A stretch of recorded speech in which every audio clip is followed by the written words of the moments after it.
Al ritmo del alma, este é o nome do proxecto que integran a asociación sen ánimo de lucro especializada no trastorno de déficit de atención con ou sen hiperactividade, a Asociación Española contra o Cancro, a Asociación Amenceras Pace e a Asociación Sociosanitaria de Enfermidades Inflamatorias Intestinais e Ostomizadas. Empezamos con unha cousa pequeniña,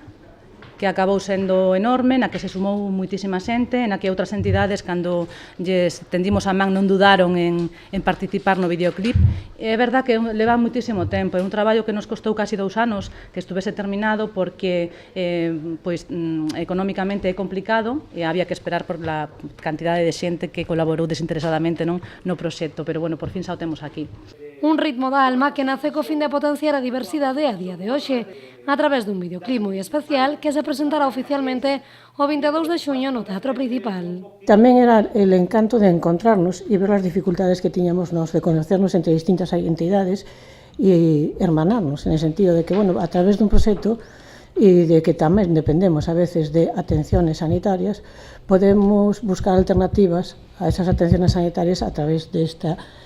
hermanamiento e deste himno de la diversidade. Entón, con os ollos pechados aquí estamos e para adiante con ela. E de feito, la gala que se vai presentar, lo contará logo Pedro, vai ser en el Teatro Principal, e entón aí tamén hai moita enerxía posta e os convidamos logo tamén a que veñades, participedes. Unha cita que ademais potencia a música como terapia.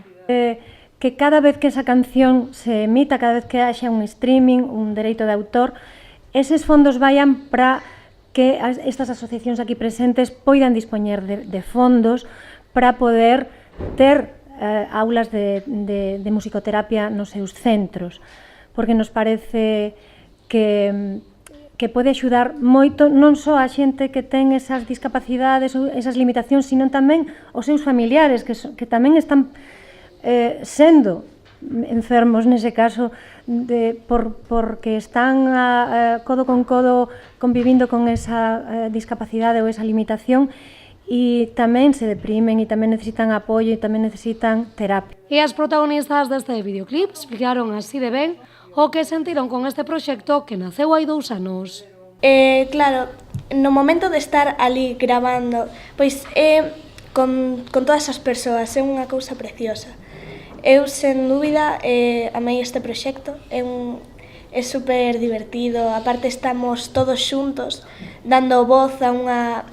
algo que ás veces queda oculto, a verdade é que é impresionante. Este proxecto foi algo moi importante pero non só para estas asociaciones nas que nos unimos, senón tamén para os nenos, tanto de Galiza como de Cuba, que foi algo que, a pesar de ser un proxecto, foi algo que nos divertiu, nos entretivo, estuvimos moi contentos facendo ese proxecto. A verdade é que, sí, como din Almudena, este proxecto para nós foi moi importante. O 22 de xuño, ás 8:30 da tarde, o Teatro Principal acollerá a presentación oficial deste proxecto, unha cita que non deixará, segundo a organización, a ninguén indiferente e que contará con numerosas actuacións.